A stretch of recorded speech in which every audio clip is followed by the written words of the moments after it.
We'll intervene whenever we decide it's in our national security interest to intervene. And if you don't like it, lump it.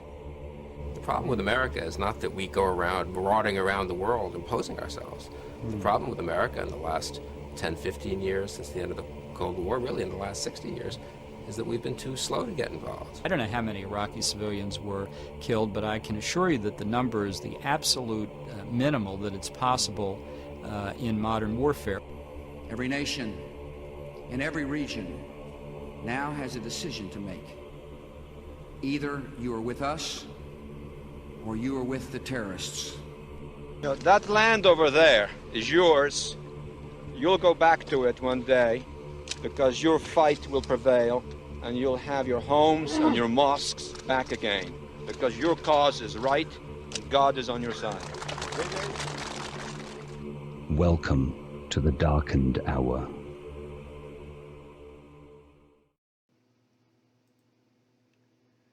Welcome to another episode of the Darkened Hour. I'm Adam Fitzgerald. Today's episode, entitled The Turning Point of the Arab World. By the middle of the 21st century, Arab nationalism was beginning to lose ground, due mainly in part to its socialist ideals being repressed, not just from foreign aggression of the West, but by a slow rise of Islamism, or Qutbism, named after Egyptian author Sayyid Qutb, which manifested itself from the Six-Day War. How Arab nationalism, also known as Nasserism, named after the Egyptian president Gamel Abdel Nasser, was replaced by the foundations of a venerable and controversial author, Sayyid Qutb, and the ultra-Orthodox Islamic ideology, Wahhabi Islam, named after its primary founder from pre-Arabia, Muhammad ibn Abdul al-Wahhab, and how these two constructs gave rise to some of the most notorious Wahhabi terrorist organizations the world has ever witnessed, and how this affected the 9/11 attacks and the 1993 World Trade Center bombing and other past terrorist acts upon the United States and abroad. Unremarkably, Egyptian President Gamel Abdel Nasser declared that by beating Israel, this war between the Arab states, Egypt, Syria, Jordan, and Iraq, would be the, quote, battle of destiny, or in the Arabic, al-Makra al-Masriya. The famous Six-Day War between the Zionist nationalist state of Israel and its Arab nationalist states would be overwhelming for Israel when it was all said and done. The war began on June 5, 1967, and quickly ended just as it started on June 10, 1967, with Israel capturing the Gaza Strip, the Sinai Peninsula, and the West Bank around the Golan Heights. Israel would later admit that it militarily struck first against Egypt, claiming that it was a preemptive strike in the face of a planned invasion by Egypt. It was also during this conflict the American USS Liberty had been under attack from Israeli jets and torpedo boats, nearly sinking the ship. It killed 34 sailors and wounding 171 other military conscripts. Israel said the attack was a case of mistaken identity and that the ship had been misidentified as the Egyptian vessel El Qasir. Yet there are rumors of U.S. and United Kingdom military assistance to Israel during the war, regardless of the incident. Although U.S. officials continually have denied the accusation, so have certain Israeli dignitaries, unreliable as these are.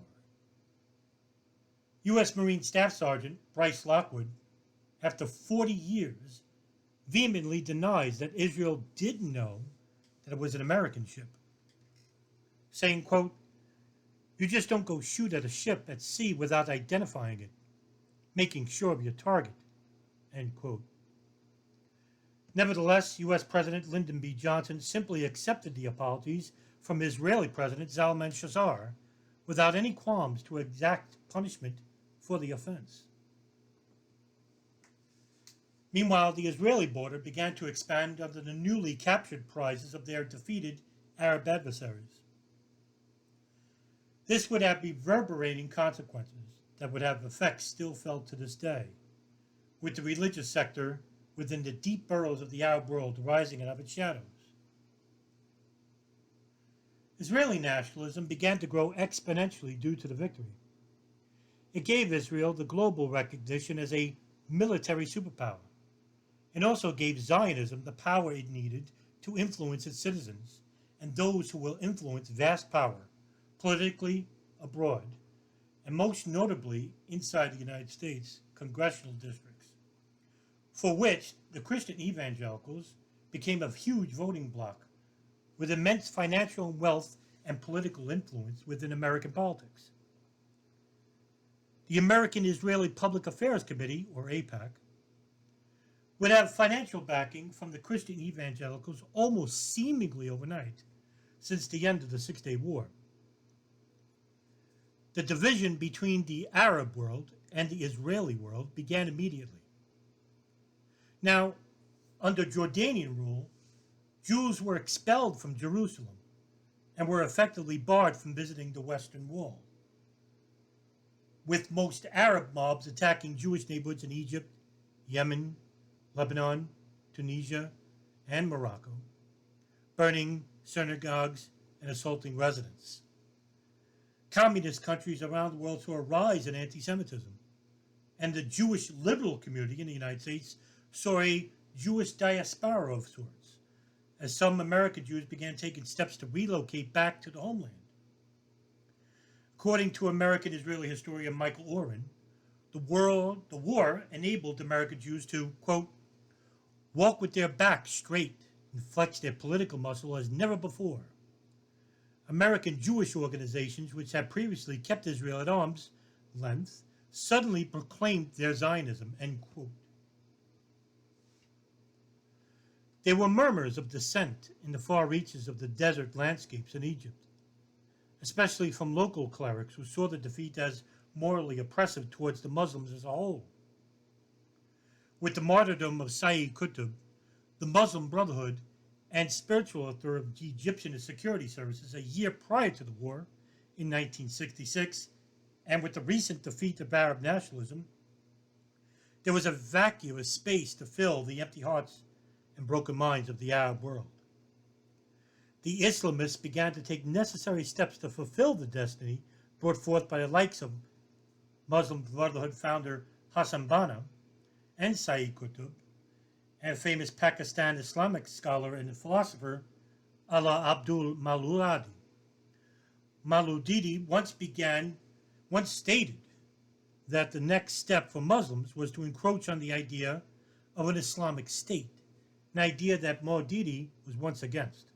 Quote, as an Islamic state and a Muslim state, but a Muslim state must not be an Islamic state unless and until the constitution of the state is based on the Quran and Sunnah, end quote.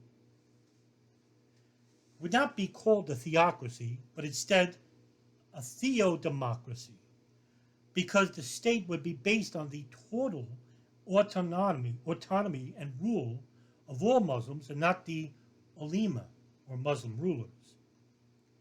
This idea would spread into the religious sector. By 1975, small Islamic sects began to form in Egypt. By 1980, Al-Jihad, which would later be called the Egyptian Islamic Jihad, formed under the effusion of two Cairo branches, led by Muhammad Abdul Al-Salam Faraj and Karam Zuhudi. The organization's primary goal was to overthrow the Egyptian government and replace it with an Islamic state. Faraj would be the force behind the group's initial stages, as Zuhdi pleaded for the backing of the military and political arm of Egypt. The Egyptian citizenry began taking notice and backed the group. Faraj closely followed the works of Sayyid Qutb and also insisted that Muslims began taking steps toward returning back to the days of Muhammad. He argued that most modern Muslims had specifically neglected jihad, which he placed after the 5 pillars as the most important aspect of Islam, something that Qutb had once stated in his book Millstones, where the Arab universities and its politics were becoming too westernized. Faraj also believed that peaceful means could never bring about a truly Islamic society, and so jihad was the only option. The Islamic uprising took the world on notice, and in 1979 would be the year in which many began witnessing the Orthodox movements which began uprising against the corruption within their own countries.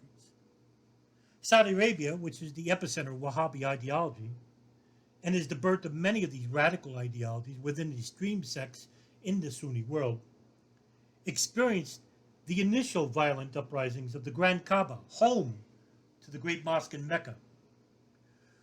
Juhayman al-Otabi, a Saudi militant and former soldier, led the seizure of the mosque during the early morning prayers of November 20th, 1979. The seizure of the Kaaba, which was an unprecedented move, especially in the kingdom, where many within the more prominent members of the royal family were manifesting themselves to the Western aspects that the religious scholars saw as haram, or forbidden. The seizure was in response to the kingdom's crackdowns and subjugation of many of its influential Islamic scholars.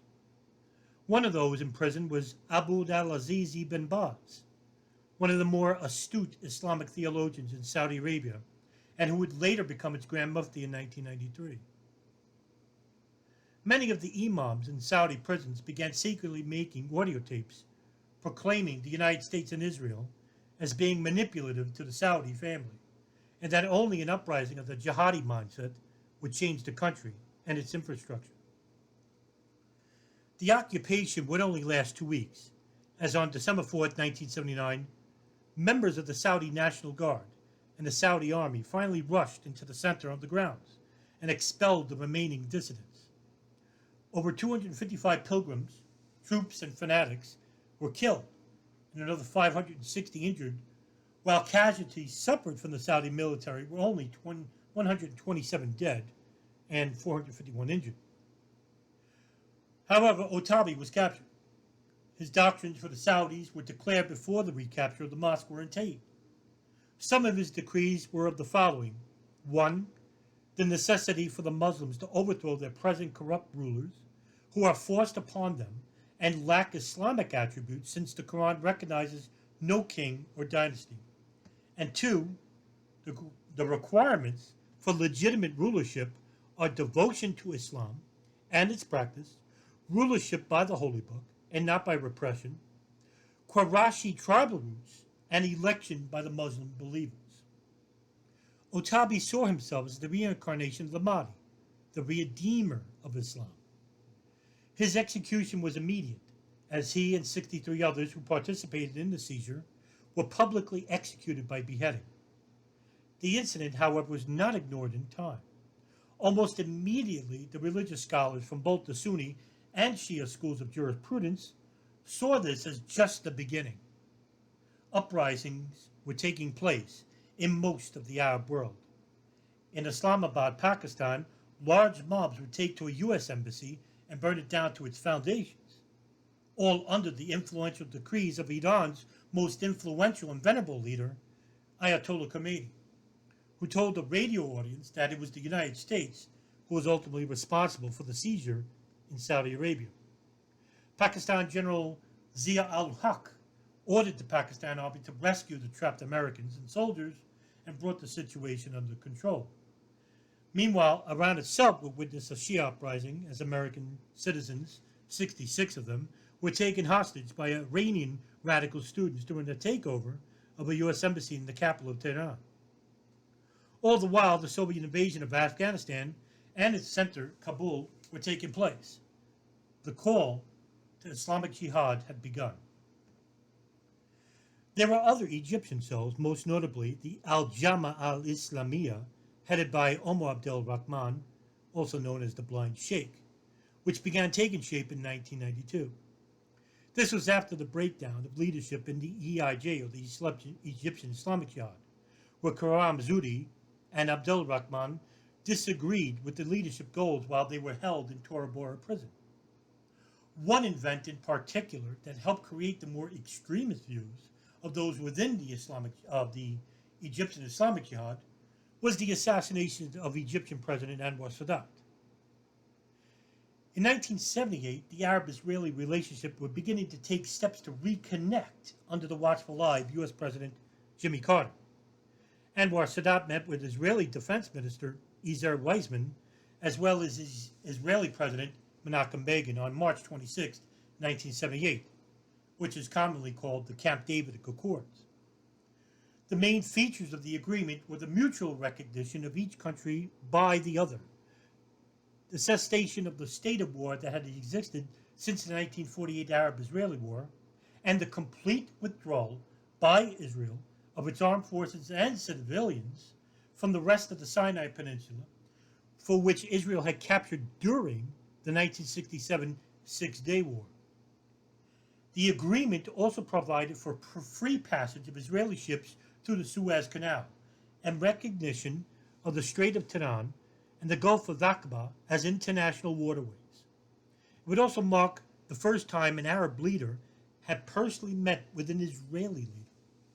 The agreement, however, was not mutually agreed on, nor accepted by those in the Islamist circles, as the Christian evangelicals and Zionist Jews saw Sadat as the future of Arab-Israeli partnership. The Israeli government made known that he was welcome in Jerusalem, and after complex negotiations, Sadat flew there, although a state of war still existed between the two nations. The Egyptian citizenry, still weary from the past wars with Israel, sought defeat at every turn, were enthralled, finally, at the notion of peace between the two countries. Meanwhile, there were internal dissidents within the Egyptian military, most notably General Saad Eden al-Shazi, who along with 18 others had plotted to commit to a coup of Sadat. The plot failed, but the warning signs were there, even from those closest to him. Sadat began arresting most prominent Islamists for fear that they would follow up on their threats. The Egyptian security services arrested many in the mosques of the southern branches. It would have a negative effect for Sadat. For Sadat ordered a highly unpopular roundup of more than 1,500 people, including many within the jihadi cells. Most notable members were Khalid al-Islam Boui, who was also a high-ranking lieutenant in the Egyptian military, while being a member of the Egyptian Islamic Jihad. On October 6, 1981, Sadat would attend the annual victory parade held in Cairo to celebrate Egyptians' crossing of the Suez Canal. It was here during the initial air show that members of the Egyptian Islamic Jihad, dressed as the Egyptian army, in front of immediate throngs and hundreds attending, Islam Boui emptied his assault rifle into Sadat's body while he sat in front of the grandstand as he raced out of a military truck. The fatwa of Sadat came from none other than Omar Abdel Rahman. Ayman al-Zawahiri, a prominent member of the Egyptian Islamic Jihad, however, would continue to have theological differences between he and Rahman. A number of leading figures in the jihadi movement argued that the nomination of Omar Abdel Rahman as the leader of the Gamma Islamiyya of the new coalition on account of his lack of eyesight, which made him weak, according to many prominent members. One of the strongest opponents of Abdel Rahman's leadership was none other than the martyr, Issam al-Kamari, who was a grandfollower of Ayman al-Zawahiri and a close friend. Kamari was a decorated tank commander and major in the Egyptian army who followed the works of Sayyid Qutb and was ultimately arrested for being involved in the assassination of Sadat. The arrest of Kamari came after information from al-Zawahiri, who was captured by the Egyptian army and was mercilessly tortured by the Egyptian security services. These torture sessions would sometimes extend to weeks. Al-Zawahiri was taken from the Torah prison to the higher military court to give testimony against jihadi members from the army. under these terrible conditions he faced, he admitted that they formed a movement inside the army to topple the regime and institute an Islamic government. The district attorney in the Sadat assassination asked Wahiri about the motivations of the Egyptian Islamic Jihad. Question: what is the meaning of jihad, according to yourself?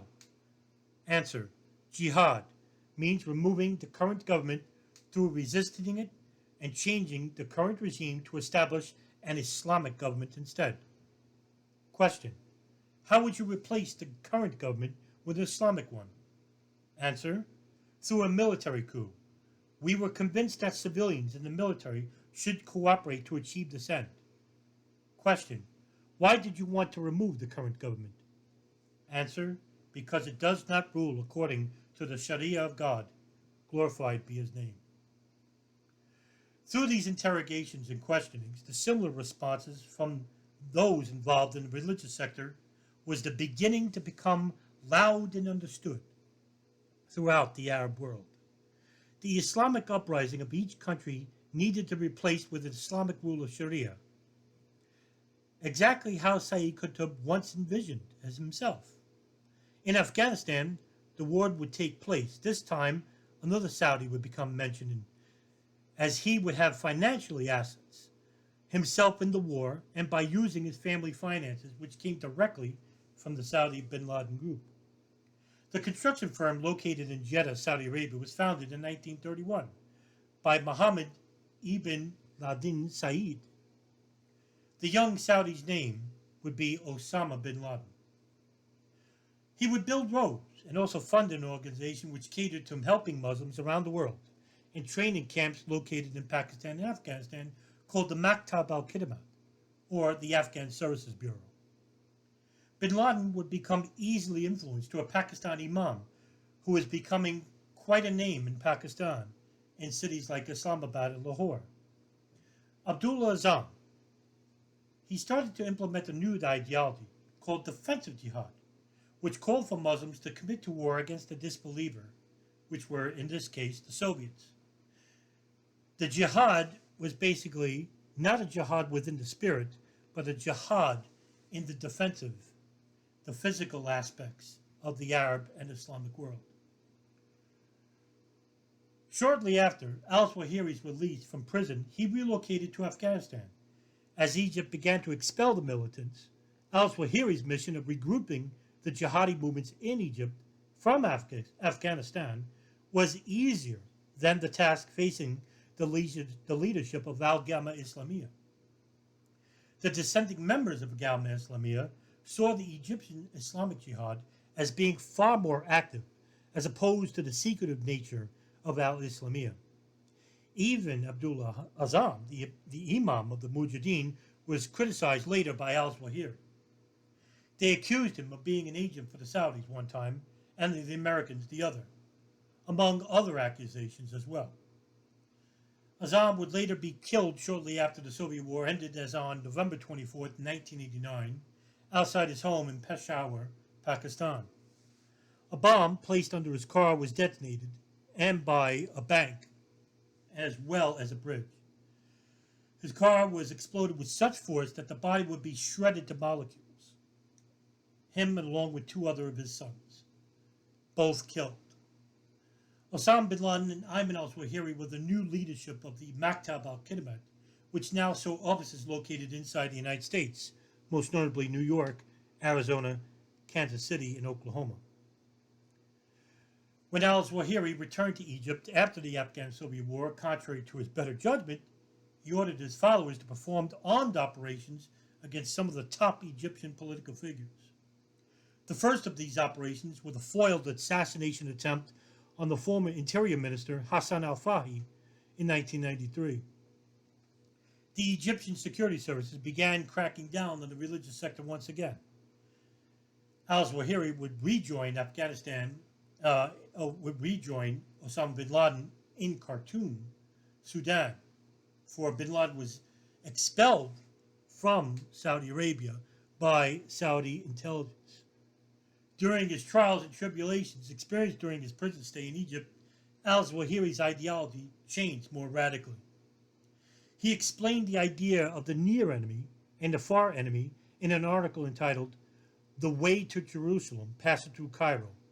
It was published in Al-Mujahideen in April of 1995. Quote, Jerusalem will not be opened until the battles in Egypt and Algeria have been won, and until Cairo have been opened, meaning that the main enemies are Muslim regimes, which do not rule according to Islamic Sharia, end quote. Algeria would also witness its own civil war, as the Algerian Islamic group headed by Mustafa Bayouli, who was a veteran of the Afghan Civil War in 1979, and Dajar al-Afghani, a 30-year-old black marketeer who would become its emir in time.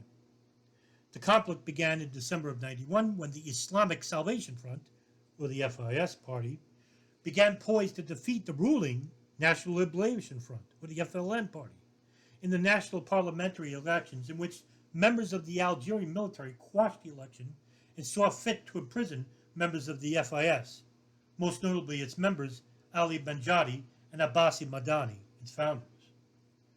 The war saw some of the more brutal aspects of the primitive mind of recent memory.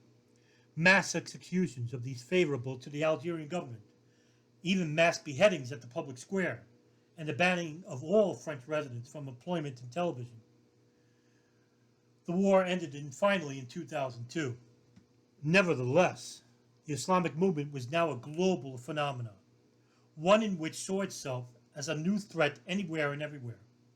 It was now trans-international. Its sights, however, would now fixate toward the ultimate enemy, the United States and Israel, the West. Meanwhile, intelligence apparatuses of the CIA, Israeli Mossad, Pakistan ISI, the Mukhabarat, British MI6, and the Saudi General Intelligence Directorate began infiltrating into these large Islamic groups, collecting intelligence, monitoring agents from Al-Qaeda, Abu Sayyaf in the Philippines, Hamas in Palestine, the Egyptian Islamic Jihad, and the Muslim Brotherhood in Egypt and Syria. Yet large-scale Islamist terrorist operations would be completed all under these watchful agencies, sometimes with assistance. The agendas made by Al-Qaeda and those affiliated with it began to make a more personal turn, and on February 23, 1998, an organization calling itself the World Islamic Front, headed by Osama bin Laden, Ayman al-Zawahiri, Mir Hamza, Abu Yasir Rifat Taha, and Fazl Rahman, issued a global fatwa. The title of this decree was called The Jihad Against the Jews and Crusaders. One of the parts of this decree was rather alarming. Quote, the ruling to kill the Americans and their allies, civilians and military, is an individual duty for every Muslim who can and do it in any way, in any country in which it is possible to do it, in order to liberate the Al-Aqsa Mosque and the Holy Mosque in Mecca from their grip, and in order for their armies to move out of all Arab lands of Islam, defeated and unable to threaten any Muslim country in the future. End quote. This marked a very important change in Zawahiri's philosophy. This fatwa shifted the battle from targeting the near enemy to targeting now the far enemy, namely the United States and Israel. The start of the campaign to kill the enemies of Islam began that same year with the bombing of 2 U.S. embassies located in East Africa. The everlasting memory of Muhammad ibn Abdul Wahhab, the founder of Wahhabi Islam, whose very precepts would shape the Kingdom of Saudi Arabia and which helped propagate this ideology by funding almost every mosque and madrasa located in most of the Sunni Islamic world, even inside the United States, which would help change the world after the events of September 11, 2001. Not to mention that the United States sees Saudi Arabia as a beneficiary adversary, which pumps hundreds of millions of dollars into the kingdom, which in turn funds these madrasas. The words of Sayyid Qutb would leave an everlasting effect, which began the Islamic Wahhabi movement to take steps to implement its global jihad, a jihad which is still felt to the very moment, and at times willfully ignored by the intelligence communities, the very same agencies who helped support the Mujahideen during the Afghan-Soviet War of 1979. The movement today, however, has changed. It is not primarily a religious one, but instead one that is used for geopolitical agendas. Agendas the late Qutb mentioned in his memoirs. Quote, this movement uses physical power and jihad for abolishing the organizations and authorities of the jahili, the disbeliever, which prevents people from reforming their ideas and beliefs, but forces them to obey their erroneous ways and make them serve human lords instead of the Almighty Lord. There is no compulsion in religion. End quote. That came from Millstones, which is located on page 55. Arab nationalism, slowly destroyed by the West, including the United States and Great Britain, which saw the Arab nationalist ideology as a threat to regulate the oil market during the period of the 1950s. It was a slow process, but an effective one. By slowly eliminating these Arab nationalist countries of Syria, Libya, Afghanistan, they saw the elimination of competition within the region, as well as fomenting a new enemy that would soon replace the Cold enemy, the Cold War enemy of the Soviet Union in 1979. 1979 was a key period in which saw many Islamic uprisings in these countries, which were once prosperous and democratic nations, prosperous for its citizenry. And now what we could see in this current moment of 2020 is that most of these nations that were once prosperous are now utterly destroyed.